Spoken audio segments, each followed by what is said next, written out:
sur une île désolée, balayée par les vents, un homme se tenait seul. C'était Jean, le disciple bien-aimé, désormais exilé à Patmos, le corps meurtri et l'esprit épuisé par les rigueurs de l'âge et les persécutions. Il portait en lui la charge insoutenable de visions que la nature humaine n'était pas destinée à supporter. Le poids insondable de la majesté céleste s'abattit sur son âme fatiguée, le faisant s'effondrer, anéanti, sous le fardeau de cette vérité divine et écrasante. Alors, le voile du ciel se déchira avec fracas, révélant un abîme de lumière. Une clarté inouïe s'écoula, jaillissant d'au-delà des limites du cosmos. Ce n'était pas la pâle lueur du soleil ni l'éclat terrestre d'une flamme, c'était une sainteté absolue, une terreur sacrée, une splendeur que nul œil mortel ne pouvait soutenir. La peur lui étreignit le cœur, mais une adoration irrésistible le submergea. Cette gloire était trop immense pour être contemplée, et pourtant, une force impérieuse l'obligeait à regarder. Ce qui lui fut révélé annoncerait la consommation de toutes choses. C'est l'Apocalypse, la révélation, de Jésus-Christ, que le Père Céleste lui donna afin de manifester à ses fidèles serviteurs les événements qui doivent se précipiter dans un avenir proche. Il dépêcha son ange pour transmettre cette vision à son humble serviteur Jean, qui rapporta fidèlement chaque détail de ce qu'il perçut. Ceci est son témoignage, la parole même de Dieu et le récit inaltérable de Jésus-Christ. Béni est celui qui lira à haute voix ces paroles prophétiques devant l'assemblée des croyants. Bénis sont ceux qui écouteront attentivement ce message, le méditeront et en observeront scrupuleusement les préceptes, car l'heure est imminente. Jean s'adresse aux 7 églises d'Asie. Cette lettre provient de Jean et s'adresse aux 7 communautés de la province d'Asie. Que la grâce et la paix vous soient données de la part de celui qui est, qui fut de toute éternité, et qui vient dans une gloire éclatante, de la part des 7 esprits qui se tiennent devant son trône de majesté, et de la part de Jésus-Christ. Il est le témoin fidèle par excellence, le premier-né d'entre les morts, le souverain absolu de tous les rois de la terre. À lui qui nous a aimés d'un amour infini et qui nous a déliés de la servitude de nos péchés par l'effusion de son précieux sang. Il a fait de nous une royauté, un sacerdoce consacré pour Dieu, son Père. À lui soit la gloire éternelle et la puissance souveraine, pour les siècles des siècles. Amen. Regardez. Le voici qui arrive, porté par les nuées célestes. Chaque œil le verra, même ceux qui l'ont transpercé. Et toutes les lignées de la terre se lamenteront devant lui. Oui. Qu'il en soit ainsi. C'est moi qui suis l'alpha et l'oméga, la source et le terme de toutes choses, dit le Seigneur Dieu, le Tout-Puissant, celui qui est, qui fut, et qui vient. La vision du Fils de l'homme. Moi, Jean, votre frère de destin, partageant avec vous les épreuves, la royauté divine et la persévérance inébranlable que nous enseigne Jésus, j'étais détenu sur l'île appelée Patmos. J'y avais été déporté pour avoir proclamé la parole de Dieu et rendu mon témoignage sur Jésus. Le jour du Seigneur, tandis que j'étais absorbé en esprit dans l'adoration, j'entendis soudain derrière moi une voix puissante, résonnant comme une trompette sonnant l'appel. Elle m'ordonna, écris dans un livre tout ce que tu vas voir, puis envoie-le aux 7 églises situées dans les cités d'Éphèse, Smyrne, Pergame, Thyatire, Sardes, Philadelphie et Laodicée. Je me retournai pour discerner qui me parlait et fus saisi par la vue de 7 chandeliers d'or pur. Au milieu de ces candélabres se tenait quelqu'un qui ressemblait au Fils de l'homme. Il était revêtu d'une longue tunique tombant jusqu'aux pieds et portait une écharpe en or massif serrée autour de sa poitrine. Sa tête et ses cheveux étaient d'une blancheur éclatante, pareille à de la laine immaculée ou à de la neige fraîche, et ses yeux irradiaient comme des flammes dévorantes. Ses pieds, semblables à de l'airain poli et incandescent, semblaient avoir été affinés au creuset, et sa voix rugissait comme le tonnerre des grandes vagues de l'océan. Dans sa main droite, il tenait 7 étoiles. De sa bouche jaillissait une épée acérée, tranchante à double tranchant, et son visage brillait avec une intensité pareille à celle du soleil dans toute sa force.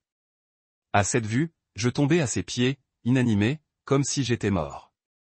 Mais il posa sa main droite sur moi et me dit, ne crains rien. Je suis le premier et le dernier. Je suis le vivant.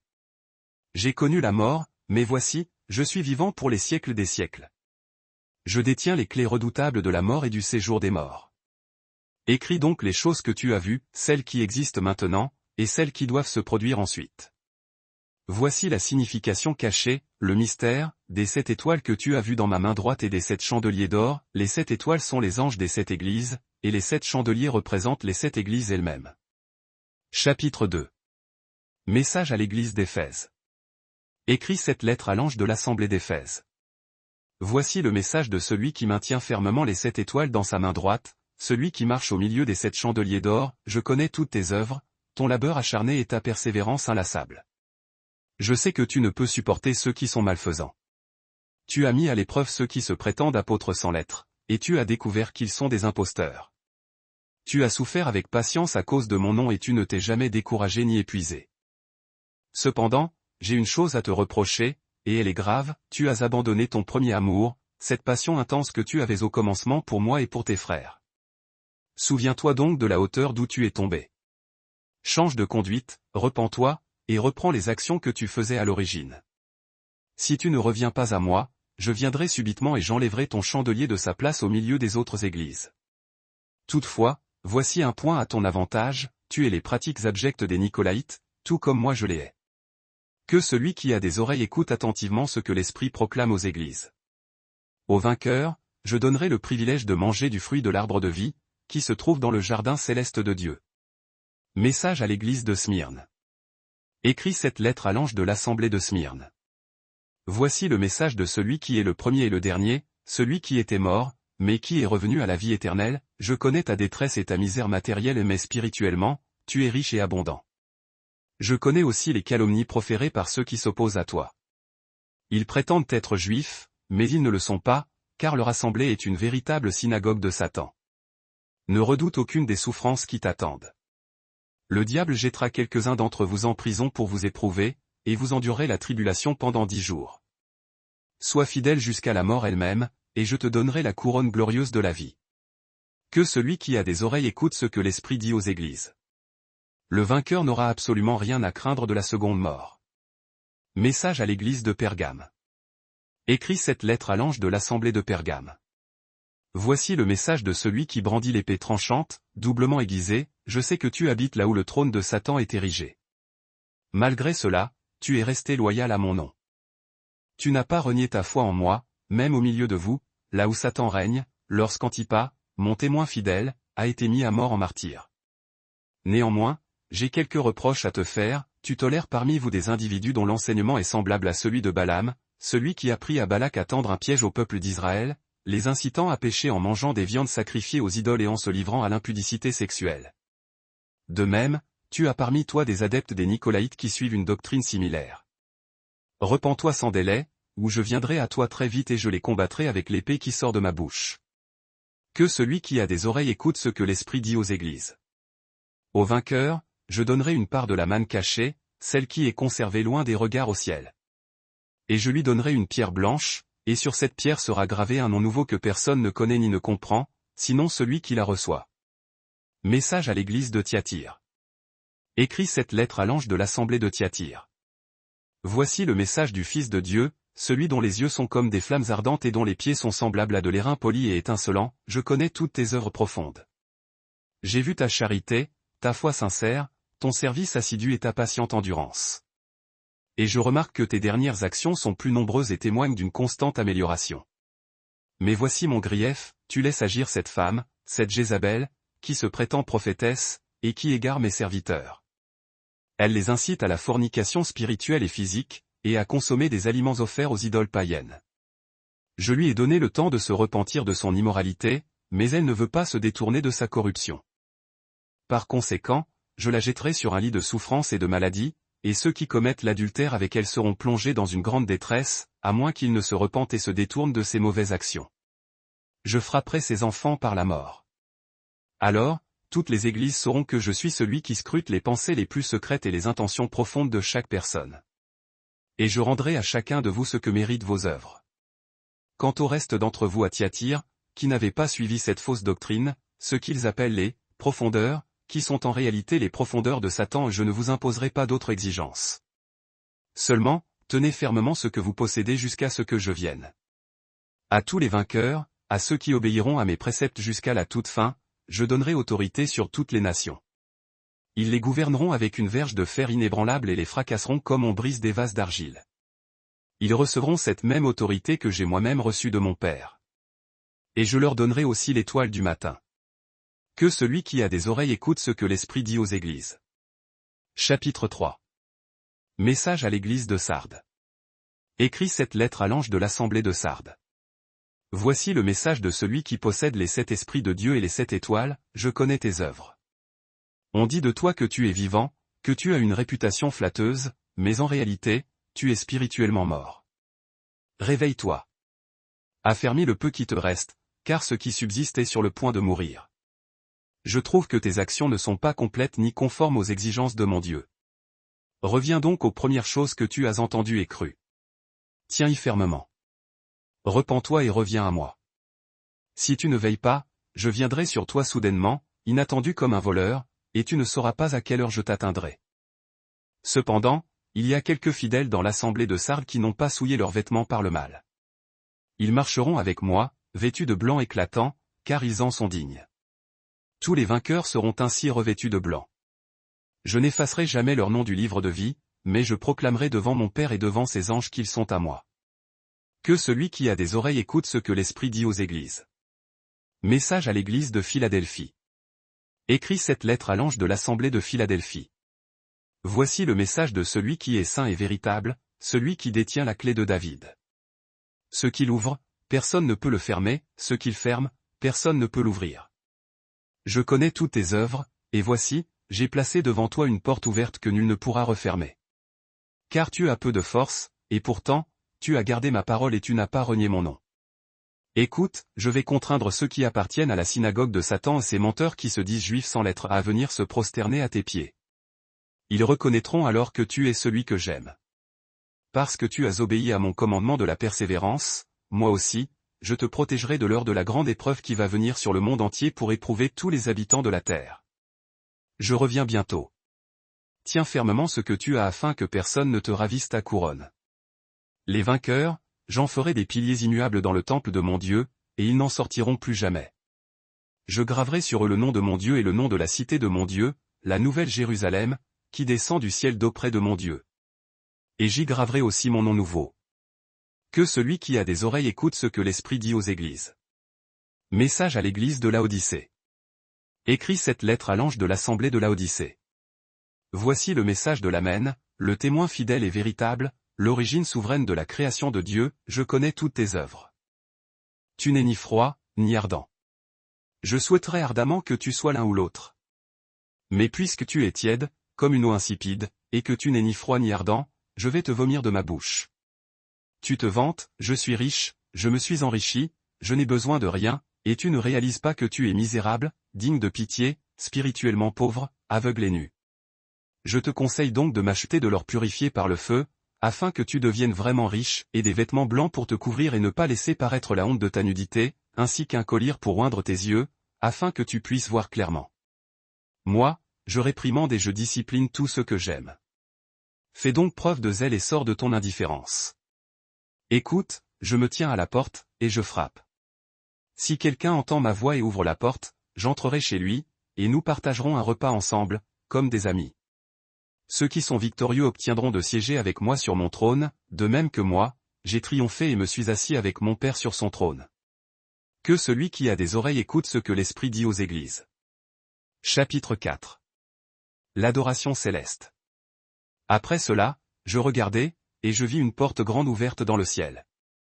La même voix que j'avais déjà entendue, résonnant comme un appel de trompette, me parla en disant, monte ici, et je te montrerai ce qui doit arriver après ces choses.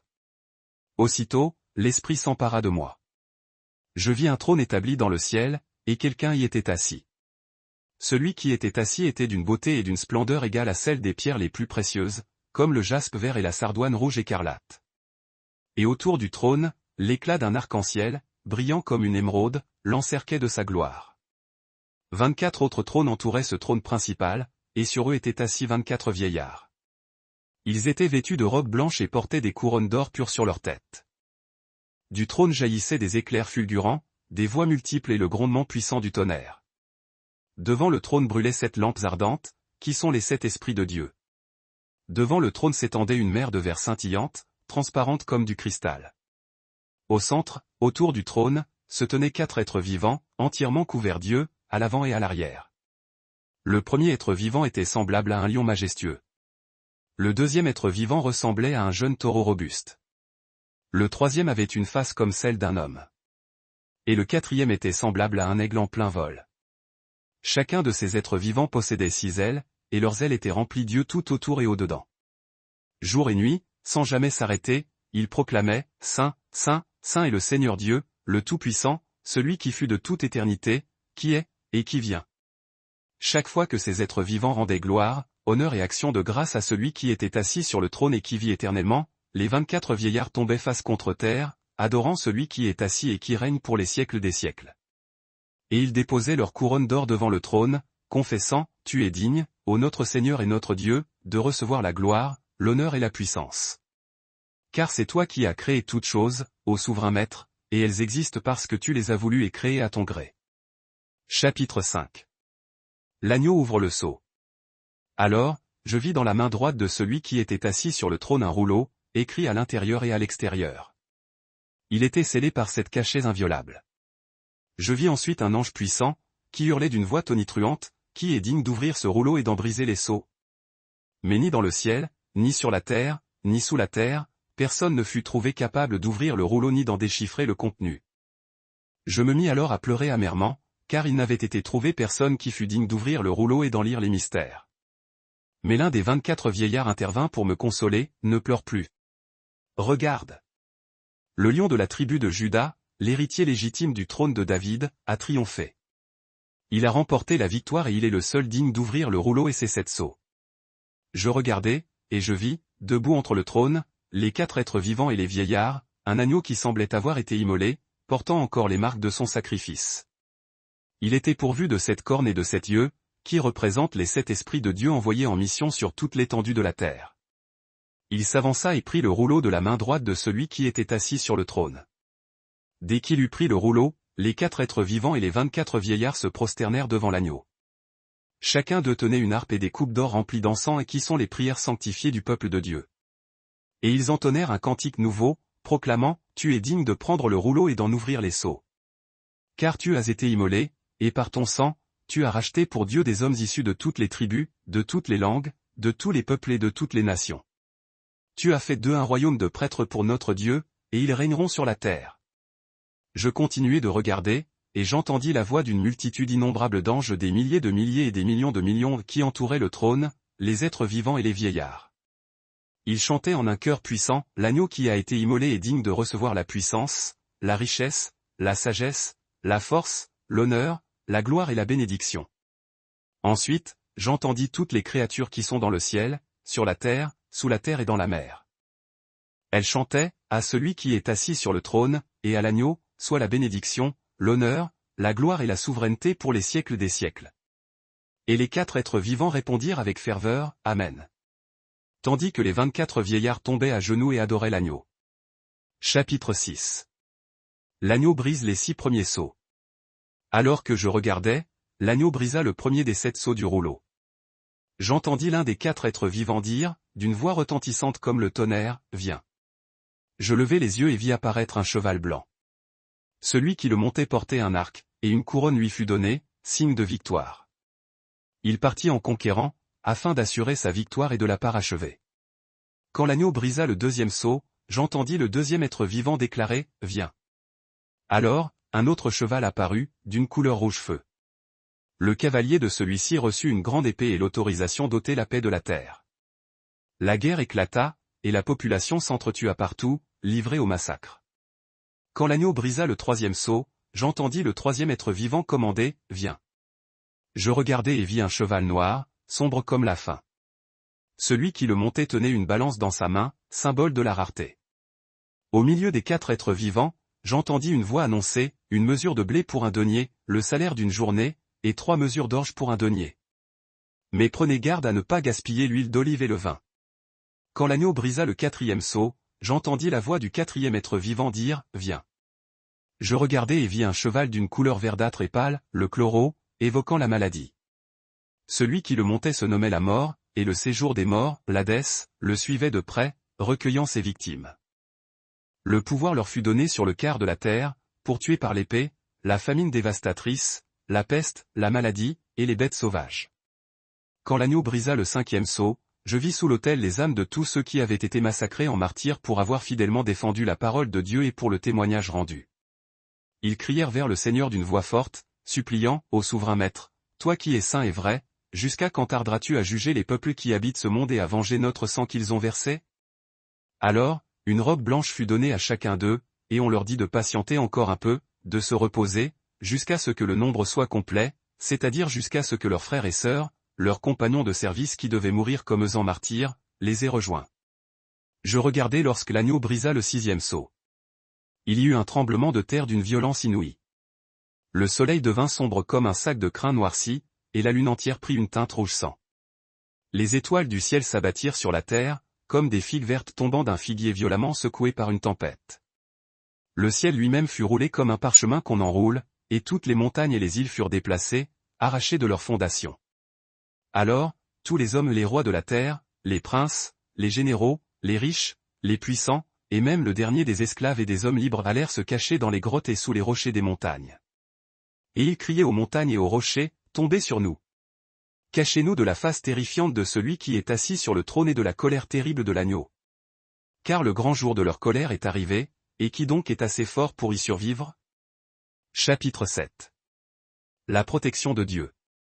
Les hommes seront épargnés. Alors, mes yeux se sont levés vers 4 puissants messagers, postés aux 4 points cardinaux de la terre, retenant les rafales dévastatrices. Ils les empêchaient de souffler sur la terre ferme, sur les mers salées, et même sur le moindre brin d'arbre.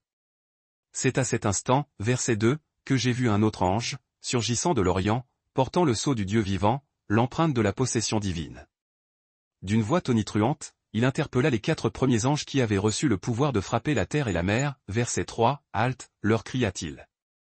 Ne faites aucun mal à la terre, ni à la mer, ni aux arbres, tant que nous n'aurons pas gravé le sceau de notre Dieu sur le front de ses serviteurs dévoués. J'ai alors perçu distinctement le nombre de ceux qui furent ainsi marqués et mis à part. 144 000 personnes furent scellées, tirées de toutes les lignées d'Israël.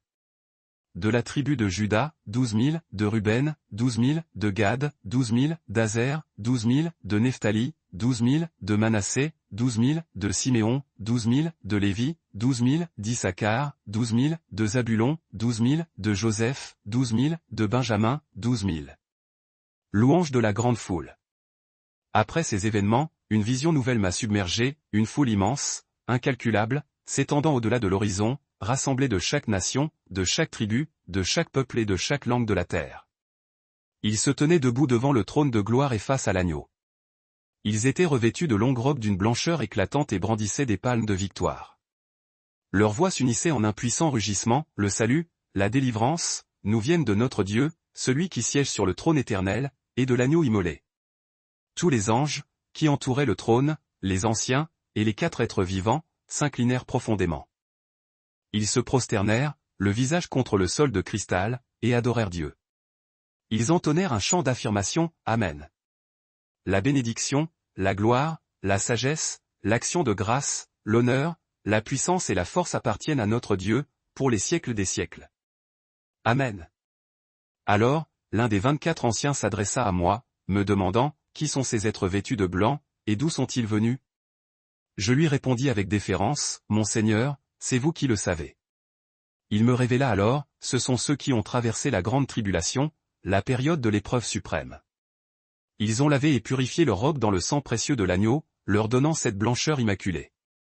C'est pourquoi ils se tiennent devant le trône de Dieu et le servent jour et nuit dans son temple sacré. Celui qui est assis sur le trône étendra sa présence protectrice sur eux, les couvrant de son ombre bienveillante. Ils n'auront plus jamais faim, ni soif, ils ne seront plus jamais consumés par les ardeurs du soleil. Car l'agneau, qui est au centre du trône, sera leur berger. Il les conduira vers les sources d'eau vive, et Dieu lui-même essuiera chaque larme de leurs yeux. Chapitre 8, l'agneau brise le 7e sceau.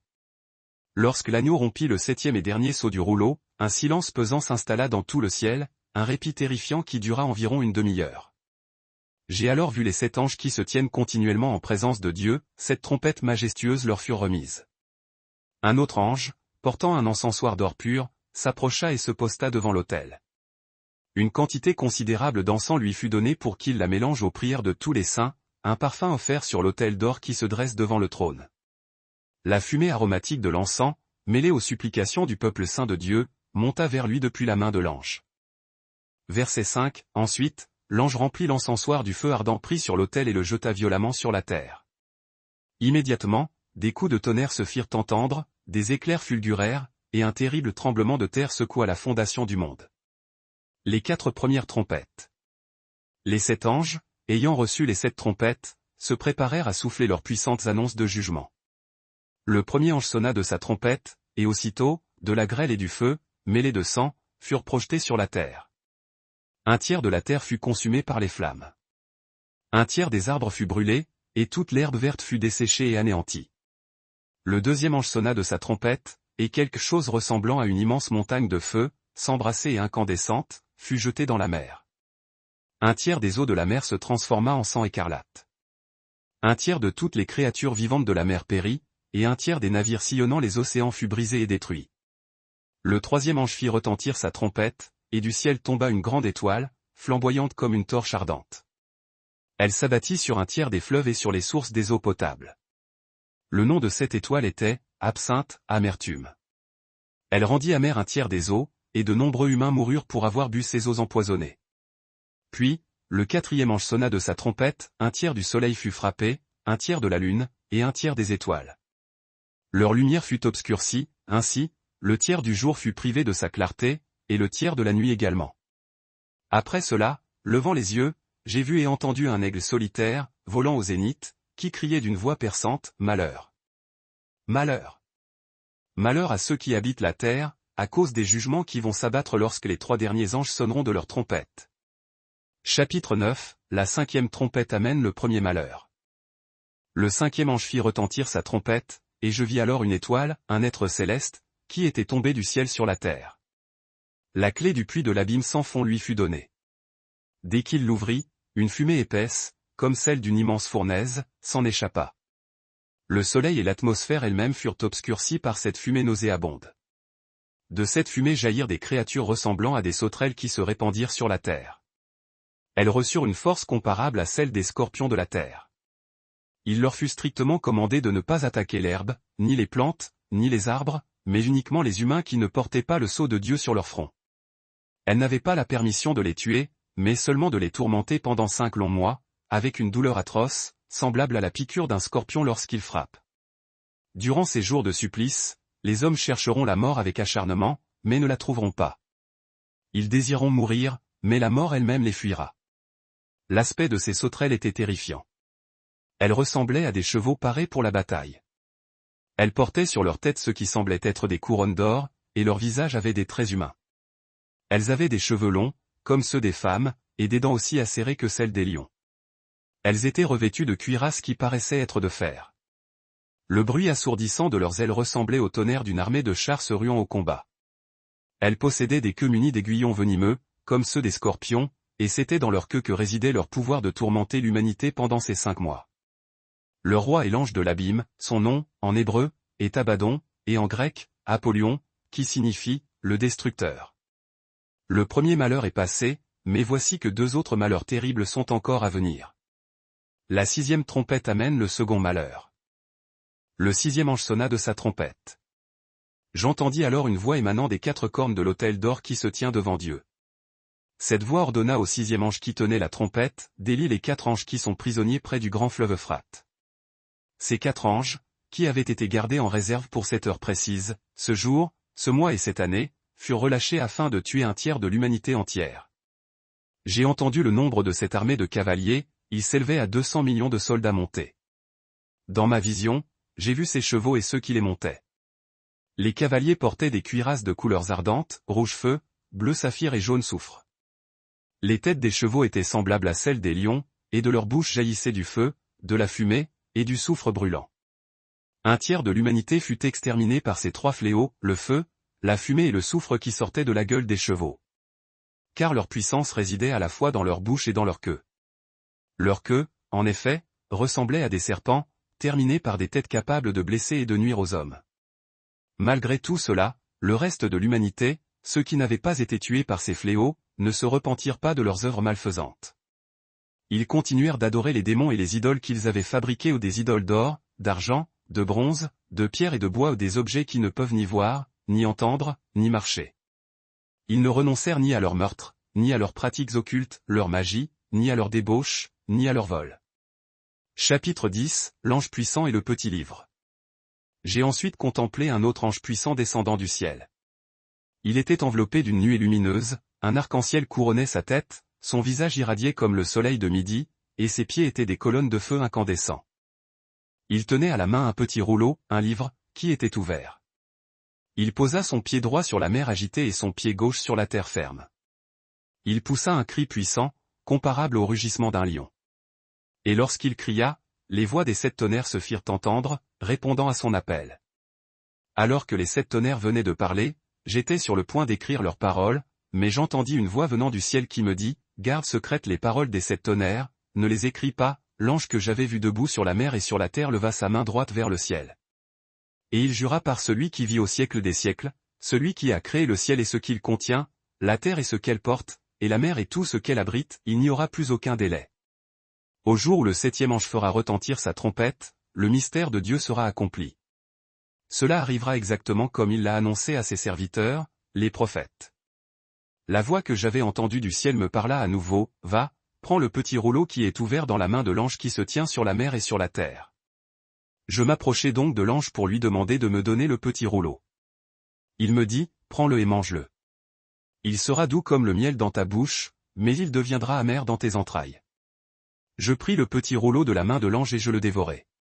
Il fut, en effet, délicieusement sucré comme du miel dans ma bouche. Mais une fois avalé, mes entrailles furent remplies d'une amertume cuisante. Puis une instruction me fut donnée, tu dois prophétiser de nouveau, et cela au sujet de nombreux peuples, nations, langues et rois de la terre. Chapitre 11, les 2 témoins. Une verge, semblable à une canne à mesurer, me fut donnée, et une voix m'ordonna, lève-toi, mesure le temple de Dieu, l'autel et le nombre des adorateurs qui s'y trouvent. Mais ne mesure pas le parvis extérieur du temple, laisse-le de côté, car il a été livré aux nations étrangères. Elles fouleront la cité sainte pendant 42 mois. Et j'accorderai ma puissance à mes 2 témoins choisis, et ils prophétiseront pendant 1260 jours, vêtus de sacs, signe de deuil et de repentance. Ce sont eux les 2 oliviers et les 2 chandeliers qui se tiennent dans la présence du Seigneur de la terre. Si quelqu'un tente de leur nuire, un feu dévastateur sort de leur bouche et dévore leurs ennemis. Quiconque cherche à les blesser doit inéluctablement mourir de cette manière. Ils possèdent l'autorité de fermer les cieux, afin qu'aucune pluie ne tombe durant toute la période de leur prophétie. Ils ont également le pouvoir de changer les eaux en sang et de frapper la terre de toutes sortes de fléaux, aussi souvent qu'ils le désirent. Mais, lorsqu'ils auront achevé leur témoignage, la bête monstrueuse qui monte de l'abîme sans fond leur fera la guerre, elle les vaincra et les tuera. Leurs corps sans vie seront exposés sur la place principale de la grande ville, celle qu'on appelle symboliquement Sodome et Égypte, la même où leur Seigneur fut crucifié. Pendant 3 jours et demi, des gens de toute ethnie, tribu, langue et nation regarderont leurs cadavres et refuseront qu'on leur donne une sépulture. Les habitants de la terre se réjouiront de leur disparition, feront la fête et s'enverront des cadeaux, car ces 2 prophètes leur avaient infligé un tourment insupportable. Mais au bout de ces 3 jours et demi, le souffle de vie, envoyé par Dieu, pénétra en eux. Ils se redressèrent sur leurs pieds, et une terreur indescriptible s'empara de ceux qui les observaient. Ils entendirent alors une voix forte venant du ciel qui leur disait, « Montez ici. » Et ils montèrent au ciel dans une nuée, sous les yeux horrifiés de leurs ennemis. À cette même heure, il y eut un violent tremblement de terre, qui détruisit 1/10 de la ville. 7000 personnes périrent dans cette catastrophe sismique. Les survivants furent saisis d'effroi et rendirent gloire au Dieu du ciel. Le second malheur a pris fin. Le 3e malheur arrive incessamment. Le 7e ange fit sonner sa trompette. Alors, des voix puissantes s'élevèrent dans le ciel, clamant, « Le royaume de ce monde est désormais le royaume de notre Seigneur et de son Messie. Et il régnera pour les siècles des siècles. » Les 24 anciens, assis sur leur trône devant Dieu, tombèrent la face contre terre et adorèrent Dieu, disant, « Nous te rendons grâce, Seigneur Dieu Tout-Puissant, toi qui es, qui étais et qui viens, parce que tu as pris ta grande puissance et que tu as commencé à régner. Les nations se sont irritées, et ta colère est arrivée. Le temps est venu de juger les morts, de récompenser tes serviteurs, les prophètes, et ton peuple qui vénère ton nom, les petits comme les grands, et d'anéantir ceux qui détruisent la terre. » Alors, le temple de Dieu qui est dans le ciel s'ouvrit, et l'arche de son alliance fut visible à l'intérieur de son temple. Et il y eut des éclairs fulgurants, des grondements menaçants, des coups de tonnerre, un tremblement de terre et une violente tempête de grêle. Chapitre 12, la femme et le dragon. Un grand signe, d'une magnificence céleste, apparut dans le ciel, une femme enveloppée du soleil, la lune comme un marchepied sous ses pieds, et une couronne de 12 étoiles étincelantes sur sa tête. Elle était enceinte et criait dans la douleur, souffrant les affres de l'enfantement. Un autre signe se manifesta ensuite au firmament, un dragon rouge, immense et terrifiant, portant 7 têtes et 10 cornes, avec 7 diadèmes sur ses têtes. Sa queue balaya le tiers des étoiles du ciel et les projeta sur la terre. Le dragon se posta devant la femme qui était sur le point d'enfanter, afin de dévorer son enfant dès sa naissance. Elle mit au monde un fils, un enfant mâle, celui qui est destiné à gouverner toutes les nations avec un sceptre de fer inflexible. Et son enfant fut aussitôt enlevé auprès de Dieu et de son trône. Quant à la femme, elle s'enfuit dans le désert, vers un lieu que Dieu lui avait préparé, où elle devait être nourrie et protégée pendant 1260 jours. Puis une guerre éclata dans le ciel. Michel et ses anges combattirent le dragon. Le dragon riposta avec ses propres anges, mais il ne fut pas assez fort, sa position dans le ciel lui fut retirée. Le grand dragon fut précipité, le serpent ancien, celui que l'on nomme le diable et Satan, le séducteur du monde entier. Il fut jeté sur la terre, et ses anges furent jetés avec lui. J'entendis alors une voix forte dans le ciel qui proclamait, « Maintenant sont arrivés le salut, la puissance, le règne de notre Dieu, et l'autorité de son Messie. Car l'accusateur de nos frères et sœurs, celui qui les accusait devant notre Dieu jour et nuit, a été renversé. Ils l'ont vaincu grâce au sang de l'agneau et par la puissance de leur témoignage. Ils n'ont pas tant aimé leur propre vie qu'ils aient reculé devant la mort. C'est pourquoi, réjouissez-vous, ô cieux, et vous qui y demeurez. Mais malheur à la terre et à la mer, car le diable est descendu vers vous, rempli d'une rage intense, sachant qu'il lui reste peu de temps. Lorsque le dragon comprit qu'il avait été précipité sur la terre, il se mit à pourchasser la femme qui avait mis au monde l'enfant mâle. Mais 2 ailes de grand aigle furent données à la femme, afin qu'elle puisse s'envoler vers son refuge dans le désert, le lieu qui lui était destiné, où elle fut protégée, hors de portée du serpent, pour un temps, des temps, et la moitié d'un temps. De sa gueule, le serpent lança alors derrière la femme un torrent d'eau, comme un fleuve impétueux, pour qu'elle soit emportée par le courant. Mais la terre vint au secours de la femme. La terre ouvrit sa bouche et absorba le fleuve que le dragon avait vomi. Furieux contre la femme, le dragon partit faire la guerre au reste de sa descendance, à ceux qui obéissent au commandement de Dieu et qui portent le témoignage de Jésus. Chapitre 13, la bête qui monte de la mer. Le dragon s'immobilisa sur le rivage de la mer. Et je vis une bête monstrueuse surgir des flots marins. Elle possédait 10 cornes et 7 têtes.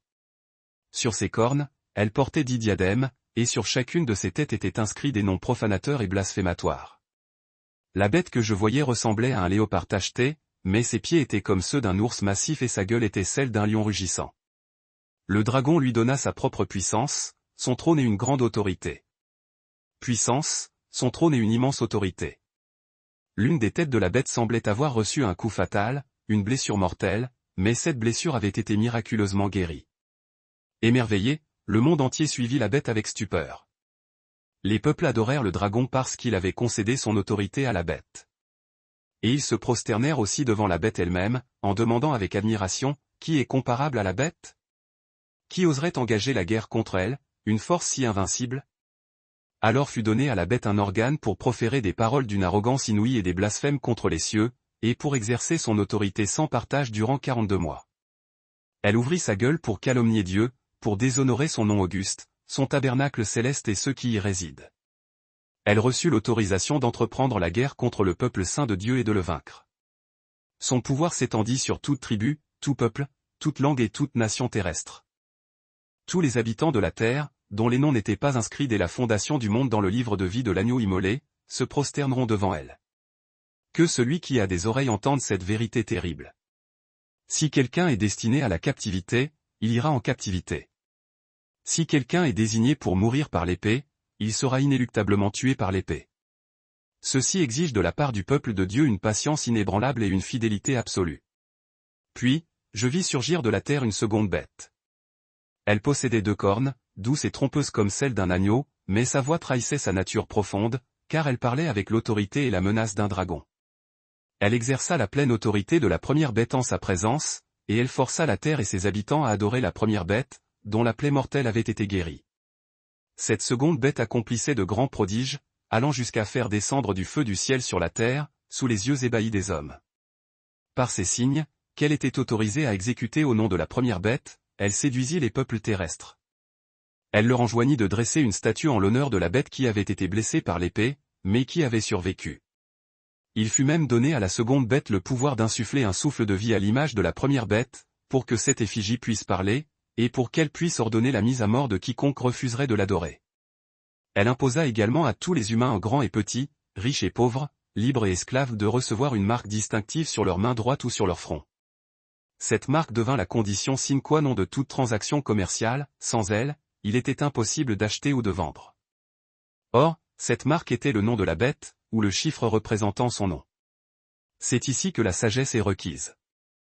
Que celui qui possède l'intelligence nécessaire calcule le nombre de la bête, car c'est un nombre d'hommes. Et ce nombre est 666, 666. Le livre de l'Apocalypse, chapitre 14. Alors, je contemplai, et voici que l'agneau se tenait sur le mont Sion, la colline de l'élection divine, et avec lui se trouvaient 144 000 êtres, portant inscrit sur leur front son nom et le nom de son Père. J'entendis du ciel un son immense, comparable au fracas de grandes eaux tumultueuses et au roulement puissant d'un tonnerre éclatant. Le son que j'entendais était aussi harmonieux que celui d'une multitude de harpistes jouant de leurs instruments. Et ils entonnaient un chant nouveau, unique, devant le trône, devant les 4 êtres vivants et devant les anciens. Personne ne pouvait apprendre ce chant, si ce n'est ces 144 000, qui avaient été rachetés de la terre. Ce sont ceux qui n'ont pas souillé leur âme avec les femmes, car ils sont restés chastes, ils suivent l'agneau partout où il va, comme des prémices pures. Ils ont été acquis parmi l'humanité pour être offerts comme les premières moissons à Dieu et à l'agneau. Aucune fausseté, aucune tromperie ne fut trouvée dans leur bouche, ils sont irréprochables devant le trône. Ensuite, je vis un autre ange volant au zénith du ciel, porteur de l'évangile éternel destiné à être proclamé à ceux qui habitent la terre, à toute nation, à toute tribu, à toute langue et à tout peuple. Il annonça d'une voix retentissante, craignez Dieu et rendez-lui l'hommage de sa gloire, car l'heure de son jugement est arrivée. Adorez celui qui a créé le firmament, la terre, la mer et les fontaines des eaux. Un second ange le suivit, clamant, elle est tombée. Elle est tombée, Babylone la grande, elle qui a fait boire à toutes les nations le vin enivrant et impur de sa fornication. Un troisième ange vint après eux, déclarant avec une force terrible, si quelqu'un rend un culte à la bête et à son image, et reçoit sa marque sur le front ou sur la main, il boira, lui aussi, du vin de la fureur divine, ce vin qui est versé sans mélange dans la coupe de sa colère. Ils seront tourmentés par le soufre ardent et la flamme inextinguible, en présence des saints anges et en présence de l'agneau. La fumée de leur supplice montera au siècle des siècles. Ceux qui adorent la bête et son image, et quiconque reçoit la marque de son nom, n'auront de repos ni le jour ni la nuit. Cela requiert la persévérance inébranlable des saints de Dieu, de ceux qui gardent ses commandements et leur fidélité à Jésus. Alors, j'entendis une voix venant du ciel qui disait, écris ceci, bienheureux sont les morts qui dès maintenant meurent unis au Seigneur. L'Esprit confirma, oui, ils se reposeront de leurs peines épuisantes, car leurs œuvres les accompagneront. Je regardai, et devant moi apparut une nuée blanche, et sur cette nuée était assis quelqu'un qui ressemblait au Fils de l'homme. Il portait sur la tête une couronne d'or pur, et tenait dans sa main une faucille tranchante, prête à moissonner. Un autre ange sortit du temple et cria d'une voix puissante à celui qui était assis sur la nuée, lance ta faucille et moissonne, car l'heure de la moisson est venue, et la récolte de la terre est mûre à point.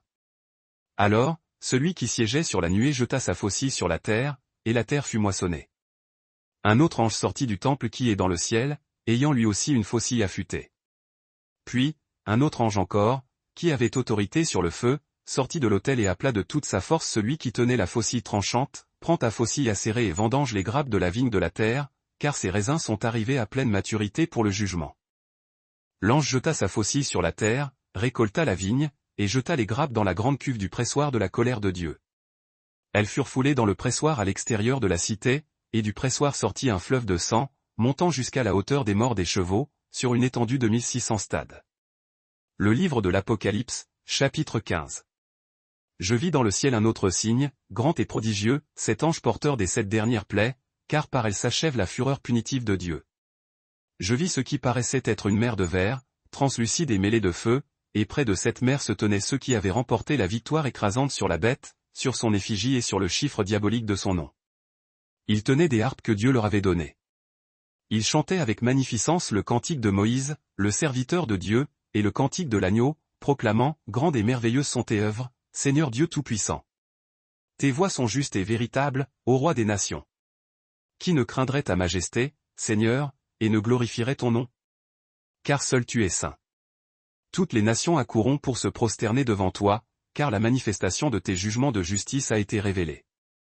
Après cela, je regardai, et je vis le temple dans le ciel, c'est-à-dire le tabernacle du témoignage, s'ouvrir.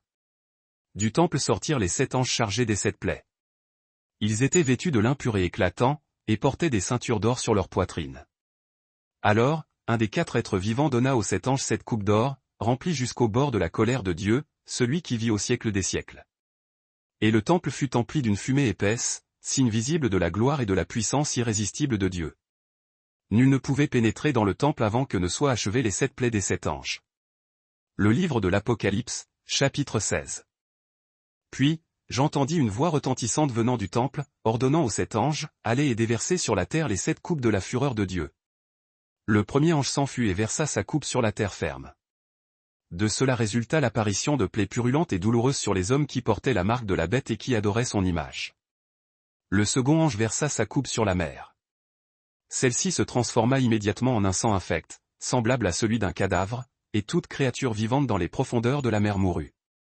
Le troisième ange déversa sa coupe sur les fleuves et les sources d'eau. Et ces eaux devinrent du sang. Alors, j'entendis l'ange préposé aux eaux déclarer, tu es juste dans tes jugements, ô saint, toi qui es et qui étais. Car ils ont versé le sang de ton peuple saint et de tes prophètes, et tu leur as donné du sang à boire, comme ils le méritaient pleinement. Et j'entendis l'autel répondre avec gravité, oui, Seigneur Dieu Tout-Puissant, tes jugements sont vrais et parfaitement justes. Le quatrième ange versa sa coupe sur le soleil. Il fut permis au soleil de rôtir les hommes par une chaleur dévorante. Les humains furent brûlés par cette fournaise intense, et dans leur agonie, ils blasphémèrent le nom de Dieu, celui qui détenait l'autorité sur ses plaies. Ils s'obstinèrent, refusant de se repentir pour lui rendre gloire.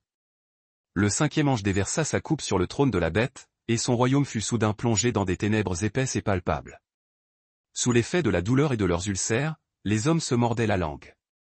Et ils blasphémèrent le Dieu du ciel à cause de leurs souffrances et de leurs plaies purulentes, mais ils refusèrent obstinément de se repentir de leurs actions infâmes.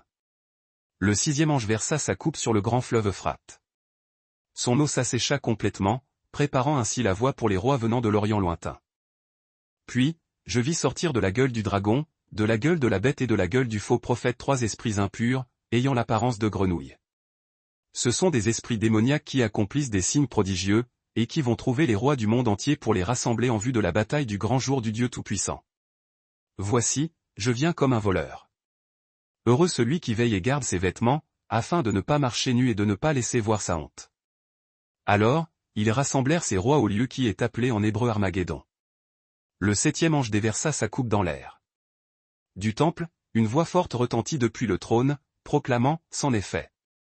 Il y eut alors des éclairs aveuglants, des grondements et des coups de tonnerre assourdissants, ainsi qu'un tremblement de terre d'une violence inouïe. Jamais, depuis que l'homme est sur la terre, il n'y a eu un séisme aussi effroyable. La grande cité fut alors coupée en 3 parties distinctes, et les villes des nations s'écroulèrent. Dieu se souvint de Babylone la grande, et il lui donna la coupe emplie du vin de la fureur de sa colère. Toutes les îles disparurent, et les montagnes ne purent plus être retrouvées. Et d'énormes grêlons, pesant environ 100 livres chacun, s'abattirent du ciel sur les hommes. Accablés par ce fléau de la grêle, d'une intensité si terrible, les hommes blasphémèrent Dieu. Le livre de l'Apocalypse, chapitre 17. Un des 7 anges qui détenaient les 7 coupes vint me parler et me dit, viens, je vais te dévoiler le châtiment de la grande prostituée qui trône sur les grandes eaux. C'est avec elle que les rois de la terre ont commis l'adultère spirituel, et les habitants de la terre se sont enivrés du vin toxique de sa prostitution. Il me transporta alors en esprit dans un désert immense. Là, je vis une femme assise sur une bête écarlate, couverte de noms blasphématoires, dotée de 7 têtes et de 10 cornes. La femme était drapée de pourpre et d'écarlate, ornée et scintillant d'or, de pierres précieuses et de perles. Elle tenait à la main une coupe d'or remplie d'abominations et de l'impureté nauséabonde de sa fornication. Sur son front était inscrit un nom mystérieux, Babylone la grande, mère des prostituées et des abominations de la terre. Je remarquai que cette femme était ivre du sang du peuple saint de Dieu et du sang de ceux qui rendaient leur témoignage à Jésus. En la voyant, je fus frappé d'un immense étonnement. Alors, l'ange me dit, pourquoi es-tu si étonné? Je vais t'expliquer le sens caché, le mystère, de la femme et de la bête qui la porte, celle qui a les 7 têtes et les 10 cornes. La bête que tu as aperçue était, n'est plus, mais va remonter de l'abîme insondable pour aller à sa destruction finale. Les habitants de la terre dont le nom n'a jamais été inscrit dans le livre de vie depuis la création du monde, seront saisis d'effroi et d'admiration en voyant la bête, parce qu'elle était, n'est plus, et qu'elle va reparaître. Ceci requiert un esprit qui possède la sagesse. Les 7 têtes représentent cette montagne sur lesquelles la femme est assise, et ce sont également 7 rois. 5 sont tombés, un est au pouvoir actuellement, et le dernier n'est pas encore venu, et quand il viendra, il ne restera que pour un bref instant. La bête qui était et qui n'est plus est elle-même un 8e roi, elle fait partie des 7, et elle s'achemine vers sa destruction. Les 10 cornes que tu as vues sont 10 rois qui n'ont pas encore reçu de royaume, mais qui recevront l'autorité royale, avec la bête, pour une seule heure. Ils partagent une unique détermination et donneront leur puissance et leur autorité à la bête. Ils feront la guerre à l'agneau. Mais l'agneau les vaincra, parce qu'il est le souverain des souverains et le roi des rois, et ceux qui sont avec lui sont les appelés, les élus et les fidèles. Puis l'ange ajouta, les eaux que tu as vues, sur lesquelles la prostituée est assise, représentent les peuples, les multitudes innombrables, les nations et les diverses langues. La bête et les 10 cornes que tu as discernées prendront la prostituée en haine. Elles la dévasteront, la dépouilleront et la laisseront dans sa nudité honteuse. Elles dévoreront sa chair opulente et la consumeront par le feu. Car Dieu a lui-même mis dans leur cœur l'intention d'accomplir son dessein, en s'accordant pour remettre leur autorité royale à la bête jusqu'à ce que les prophéties divines soient pleinement réalisées. La femme que tu as vue est la grande cité qui exerce sa domination sur les rois de la terre. Le livre de l'Apocalypse, chapitre 18. Après cela, je vis descendre du ciel un autre ange puissant, doté d'une immense autorité, et la terre fut illuminée par la splendeur de sa gloire. Il s'écria d'une voix fracassante, elle est tombée. Elle est tombée, Babylone la grande. Elle est devenue la demeure des démons et le refuge de tout esprit impur, la tanière de tout oiseau impur et détestable, la cachette de tout animal impur et nauséabond. Parce que toutes les nations ont bu le vin enivrant de la colère de sa fornication, les rois de la terre se sont livrés à l'adultère avec elle, et les marchands du monde sont devenus prodigieusement riches grâce à son luxe excessif et effréné. Alors, j'entendis une autre voix venant du ciel qui disait avec insistance, « Sortez du milieu d'elle, mon peuple, afin que vous ne participiez pas à ses péchés et que vous ne receviez pas part à ses fléaux. Car ses fautes se sont accumulées et se sont entassées jusqu'au ciel, et Dieu s'est souvenu de ses crimes innombrables. Rendez-lui la pareille pour ce qu'elle a fait. Payez-lui le double de ses actions. Versez-lui une double portion dans sa propre coupe de damnation. Infligez-lui un tourment et un deuil aussi grand que la gloire et le luxe qu'elle s'est octroyé. Car elle se vante dans son cœur, je suis assise en reine. Je ne suis pas veuve, je ne connaîtrai jamais le deuil. C'est pourquoi, en un seul jour, ces fléaux s'abattront sur elle, la mort, le deuil, et la famine. Elle sera consumée par le feu, car puissant est le Seigneur Dieu qui la juge. Lorsque les rois de la terre, qui se sont prostitués avec elle et ont joui de son luxe, verront la fumée s'élever de son brasier, ils pleureront et se lamenteront sur elle. Terrifiés par son tourment, ils se tiendront à distance et crieront, « Malheur! Malheur à toi, grande cité! Babylone, cité puissante! En une seule heure, ta destruction est arrivée. Les marchands de la terre pleureront et feront le deuil sur elle, parce que plus personne n'achète leur cargaison d'or et d'argent, de pierres précieuses et de perles fines, de lin très fin, de pourpre, de soie chatoyante et de tissus écarlates, toutes sortes de bois odorants, tout objet en ivoire sculpté, toutes sortes d'objets en bois coûteux, en bronze, en fer solide et en marbre. Cargaison de cannelle et d'épices rares, d'encens précieux, de myrrhe et d'oliban, de vin et d'huile d'olive, de fine farine et de blé, de bœuf et de brebis, de chevaux et de chars, et de corps humains vendus comme esclaves. Le fruit que ton âme désirait ardemment a disparu de toi. Tout ton luxe éblouissant et ta splendeur ont sombré, et tu ne les retrouveras jamais. Les marchands qui vendaient ces marchandises et qui s'étaient enrichis par elles se tiendront loin, tremblant de terreur devant son supplice.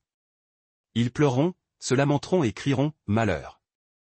Malheur à la grande cité, vêtue de fin lin, de pourpre et d'écarlate, resplendissante d'or, de pierres précieuses et de perles. » En une seule heure, tant de richesse a été réduite au néant. Chaque capitaine de navire, tous ceux qui naviguent, les marins et tous ceux qui vivent de la mer se tiendront à distance. En voyant la fumée de son incendie, ils s'écrieront, « Y a-t-il jamais eu une cité comparable à cette grande cité ?» Ils se jetteront de la poussière sur la tête et, en pleurant et en se lamentant, ils crieront, « Malheur! Malheur à la grande cité où tous ceux qui possédaient des navires en mer sont devenus riches grâce à sa fortune. En une seule heure, elle a été dévastée. Réjouissez-vous à son sujet, ô cieux. Réjouissez-vous, vous, peuple de Dieu. Réjouissez-vous, apôtres et prophètes. Car Dieu a prononcé sur elle le jugement qu'elle vous avait infligé. Alors, un ange puissant souleva une pierre massive, pareille à une énorme meule, et la jeta dans la mer en disant, ainsi, avec une telle violence, Babylone, la grande cité, sera jetée à bas et ne sera plus jamais retrouvée. Le son mélodieux des harpistes, des musiciens, des joueurs de flûte et des trompettistes ne sera plus jamais entendu chez toi. Aucun artisan, quel que soit son métier, ne sera plus jamais trouvé chez toi. Le bruit de la meule ne sera plus jamais entendu chez toi. La lumière d'une lampe ne brillera plus jamais chez toi. La voix joyeuse de l'époux et de l'épouse ne sera plus jamais entendue chez toi. Tes marchands étaient les grands seigneurs du monde. Par tes enchantements perfides, toutes les nations ont été fourvoyées. C'est en elles qu'on a trouvé le sang des prophètes et des saints de Dieu, de tous ceux qui ont été égorgés sur la terre. Le livre de l'Apocalypse, chapitre 19. Après ces événements, j'entendis dans le ciel comme le rugissement majestueux d'une foule immense, qui criait, Alléluia. Le salut, la gloire et la puissance appartiennent à notre Dieu. Car ses jugements sont parfaitement vrais et justes. Il a condamné la grande prostituée qui corrompait la terre par ses ignobles pratiques. Il a vengé sur elle le sang de ses serviteurs. Et pour la seconde fois, ils répétèrent avec force, Alléluia. La fumée de son supplice s'élève au siècle des siècles. Les 24 anciens et les 4 êtres vivants se prosternèrent et adorèrent Dieu, celui qui était assis sur le trône, et ils s'écrièrent, Amen. Alléluia. Alors, une voix sortit du trône, disant, Louez notre Dieu, vous tous ses serviteurs, vous qui le craignez, petits et grands.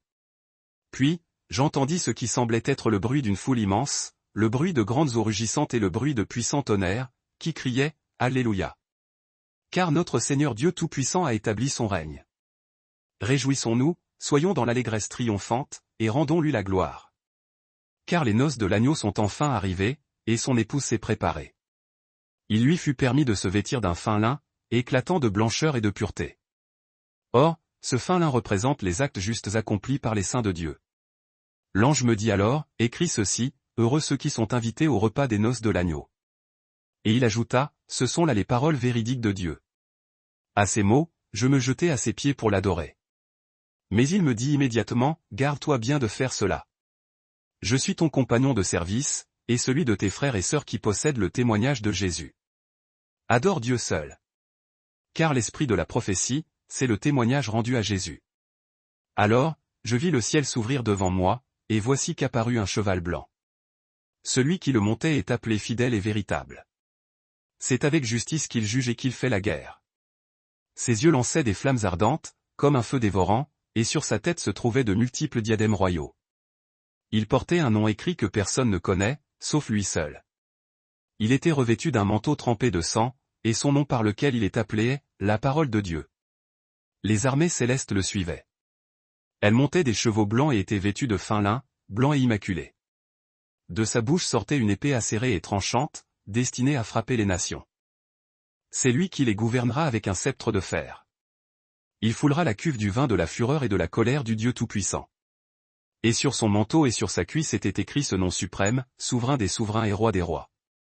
Puis je vis un ange qui se tenait debout dans le soleil, et il cria d'une voix puissante à tous les oiseaux qui volaient au milieu du ciel, venez, rassemblez-vous pour le grand festin de Dieu, afin de manger la chair des rois, la chair des généraux et la chair des puissants, la chair des chevaux et de ceux qui les montent, et la chair de tous les hommes, libres et esclaves, petits et grands. Et je vis la bête, les rois de la terre et leurs armées rassemblées. La cohorte des rois terrestres, galvanisée par la bête et le faux prophète, s'était amassée dans une ultime et vaine tentative de confrontation contre le cavalier immaculé et son armée céleste. La déroute fut immédiate. La bête, incarnation même de la tyrannie blasphématoire, fut saisie sans résistance, et avec elle le faux prophète, ce manipulateur perfide dont les signes spectaculaires avaient fourvoyé les âmes marquées de l'emblème honteux de la bête et qui avait rendu un culte à son image. Leur châtiment fut terrible et sans appel, ils furent précipités, vivants et conscients, dans les temps de soufre ardent. Quant aux autres, la masse des combattants rebelles, ils furent abattus par le glaive éblouissant qui jaillissait de la bouche du cavalier. L'immense carnage alimenta les oiseaux du ciel, qui se reprirent de leur chair, dans une macabre et totale consommation de la guerre. Apocalypse, chapitre 20. Puis, mes yeux virent un ange puissant descendre du ciel. Il détenait la clé redoutable de l'abîme insondable et tenait dans sa main une chaîne colossale. Il s'empara du dragon, ce serpent des origines, celui-là même qui est le diable et Satan, et le ligota d'une force invincible pour une période de 1000 ans exacts. Il le jeta dans cet abîme, scellant et verrouillant la porte sur lui, afin qu'il ne puisse plus jamais égarer les nations jusqu'à ce que les 1000 années fussent révolues. Après quoi, il lui était décrété d'être libéré pour un temps fugitif. Je distinguais des trônes de gloire où prenaient place ceux à qui l'autorité de juger avait été confiée. Je contemplais également les âmes sanctifiées des martyrs, ceux qui avaient été décapités pour leur fidélité au témoignage de Jésus et à la parole divine, ceux qui avaient farouchement refusé d'adorer la bête ou son idole, ou de recevoir sa marque infamante sur leur front ou leurs mains. Ils reprirent vie et inaugurèrent leur règne avec le Christ pour ces 1000 années promises. Les autres morts ne revinrent pas à la vie avant la fin du millénium. Cette résurrection est la première, la bienheureuse. Bienheureux et saints ceux qui participent à cette première résurrection. La seconde mort n'aura aucune prise sur eux, ils seront les prêtres du Dieu suprême et du Christ, régnant à jamais avec lui. Lorsque le millénium fut achevé, Satan, libéré de sa geôle temporaire, s'échappa pour séduire les nations des quatre coins de la terre Gog et Magog et les rassembler pour une dernière, folle bataille. Leur multitude était innombrable, pareille au sable des rivages. Ils avancèrent, balayant la surface du globe, et encerclèrent l'enclave du peuple de Dieu, la cité chérie. Mais la sentence tomba du ciel, un feu dévorant s'abattit et les consuma instantanément. Et le diable, l'éternel illusionniste qui les avait trompés, fut précipité dans les temps de soufre embrasé, là où la bête et le faux prophète avaient déjà trouvé leur damnation. Ils subiront un tourment sans repos, jour et nuit, pour l'éternité des éternités. Ensuite, dans une vision d'une puissance inouïe, je vis s'élever un trône blanc, immense et majestueux, et celui qui y siégeait. La terre et le ciel, saisis d'effroi devant sa présence, s'enfuirent sans laisser de traces, leur place ayant disparu. Et je vis les morts, les grands comme les humbles, se tenir devant ce trône souverain. Des livres furent ouverts, enregistrant toutes les actions. Puis, un autre livre, le livre de vie, fut également ouvert. Les morts furent jugés, chacun selon ses œuvres, telles qu'elles étaient consignées dans ces livres. La mer rendit les défunts qu'elle contenait, et la mort et le séjour des morts, Hadès, relâchèrent ceux qui étaient retenus. Chaque personne fut jugée personnellement, selon ses actes. Alors, la mort elle-même et l'Hadès furent jetés dans cet étang de feu. Cet étang de feu est la seconde mort. Quiconque dont le nom ne fut pas trouvé inscrit dans le livre de vie fut jeté dans l'étang ardent. Apocalypse, chapitre 21. Là, une vision d'espoir ineffable se révéla, je contemplais un nouveau ciel et une nouvelle terre, car le premier ciel et la première terre avaient disparu, et la mer elle-même n'existait plus. Je vis la cité sainte, la nouvelle Jérusalem, descendre du ciel, envoyée par Dieu, parée comme une épouse somptueuse et prête pour son époux. Une voix puissante, émanant du trône, proclama, « Voici, la demeure éternelle de Dieu est désormais avec les humains, il habitera parmi eux. Ils seront son peuple, et Dieu lui-même sera leur Dieu, présent parmi eux. Il essuiera délicatement toute larme de leurs yeux. La mort ne sera plus, le deuil, les lamentations ni la douleur n'existeront plus, car l'ancien ordre des choses a été anéanti. Celui qui trônait déclara avec une autorité absolue, « Je suis en train de faire toutes choses nouvelles. » Puis il ordonna, « Écris ceci, car ces paroles sont dignes de foi et absolument véridiques. » Il ajouta, « C'est accompli. Je suis l'alpha et l'oméga, le commencement et la fin de toute réalité. À celui qui a soif, je donnerai gratuitement à boire de la source vive de l'eau de la vie. Les vainqueurs hériteront de toutes ses gloires et de tous ses dons. Je serai leur Dieu, et ils seront mes enfants légitimes. Mais, avertissement solennel, pour les lâches, les incroyants obstinés, les abominables, les meurtriers, les impudiques, ceux qui pratiquent la sorcellerie, les idolâtres, et tous les menteurs invétérés leur destin sera d'être précipités dans les temps embrasés de soufre ardent. Ceci est la seconde mort définitive. Alors, l'un des 7 anges portant les 7 coupes pleines des 7 derniers fléaux vint à moi et me dit, « Viens, je vais te présenter l'épouse, la femme de l'agneau. » Il m'emporta en esprit sur une montagne d'une hauteur vertigineuse, et me montra la cité sainte, Jérusalem, qui descendait directement du ciel, irradiant de la présence divine. Sa lumière était celle de la gloire de Dieu, et son éclat surpassait celui des joyaux les plus précieux, ressemblant à une pierre de jaspe, limpide comme le cristal pur. Elle possédait une muraille immense et élevée, percée de 12 portes gardées par 12 anges. Sur ces portes étaient gravés les noms symboliques des 12 tribus d'Israël, 3 portes à l'Orient, 3 au septentrion, 3 au midi et 3 à l'Occident. La muraille reposait sur 12 assises magnifiques, portant les noms des 12 apôtres de l'agneau. L'ange qui conversait avec moi tenait une canne à mesurer en or pour arpenter la cité, ses portes et ses murailles. La ville était conçue selon une géométrie parfaite, formant un carré parfait, sa longueur était égale à sa largeur. L'ange la mesura, 12 000 stades de longueur, sa largeur et sa hauteur étant égales à sa longueur. Il mesura ensuite l'épaisseur de la muraille, 144 coudées, selon la mesure humaine utilisée par l'ange. Cette muraille était bâtie en jaspe, et la ville elle-même était d'or pur, transparent comme du verre. Les assises des fondations étaient ornées de toutes les pierres précieuses imaginables, la première en jaspe, la seconde en saphir profond, la troisième en calcédoine, la quatrième en émeraude, la cinquième en onyx, la sixième en sardoine, la septième en chrysolite, la huitième en béryl, la neuvième en topaze, la dixième en chrysoprase, la onzième en hyacinthe, et la douzième en améthyste violette. Les 12 portes étaient 12 perles, chaque porte n'étant qu'une seule et gigantesque perle. La place principale de la cité était en or pur, aussi limpide que le verre le plus fin. Je ne vis aucun temple visible à l'intérieur de la cité, car le Seigneur Dieu Tout-Puissant et l'agneau en sont le temple éternel. La cité n'a besoin ni du soleil ni de la lune pour l'éclairer, car la gloire de Dieu l'inonde de lumière, et l'agneau est sa lampe perpétuelle. Les nations marcheront à cette lumière, et les rois du monde y apporteront leur magnificence. Ces portes ne seront jamais fermées, car il n'y aura plus de nuit. Toute la gloire et l'honneur des nations y seront rassemblés. Rien d'impur n'y pénétrera jamais, ni ceux qui commettent l'abomination ou le mensonge, mais seulement ceux dont les noms sont inscrits dans le livre de vie de l'agneau. Apocalypse, chapitre 22. L'ange me montra ensuite le fleuve d'eau de la vie, étincelant comme du cristal, s'écoulant avec majesté depuis le trône de Dieu et de l'agneau, au milieu de la grande avenue de la cité. De chaque côté du fleuve s'élevait l'arbre de vie, produisant 12 récoltes de fruits différents, et donnant son fruit chaque mois sans interruption. Et les feuilles de cet arbre étaient destinées à la guérison des nations. Aucune malédiction n'existera plus dans ce lieu parfait. Le trône de Dieu et de l'agneau sera dans la cité, et ses serviteurs lui rendront un culte parfait. Ils verront sa face, et son nom sera gravé sur leur front. Il n'y aura plus jamais de nuit. Ils n'auront besoin ni de la lumière d'une lampe, ni de celle du soleil, car le Seigneur Dieu les éclairera directement, et ils régneront pour les siècles des siècles. L'ange m'affirma alors, ces paroles que tu entends sont absolument fidèles et véritables. Le Seigneur, le Dieu qui inspire les prophètes, a envoyé son ange pour montrer à ses serviteurs les événements qui doivent se produire incessamment. Voici, je viens bientôt. Heureux celui qui garde, dans son cœur et ses actes, les paroles de la prophétie contenues dans ce rouleau. Moi, Jean, je suis celui qui a entendu et vu toutes ces choses grandioses. Après avoir entendu et vu, je tombai à terre pour adorer aux pieds de l'ange qui me les avait révélées. Mais il me dit avec fermeté, garde-toi de faire cela. Je suis ton compagnon de service, le serviteur de tes frères les prophètes, et de tous ceux qui observent les paroles de ce rouleau. Adore Dieu seul. Il ajouta ensuite, ne scelle point les paroles de la prophétie de ce livre, car le temps de l'accomplissement est proche. Que celui qui commet l'injustice continue de la commettre, que celui qui est souillé continue de se souiller. Mais que celui qui pratique la justice persévère dans la justice, et que celui qui est saint se sanctifie davantage. Oui, je viens sans tarder, et ma récompense est avec moi, pour rendre à chacun selon ce qu'il aura fait.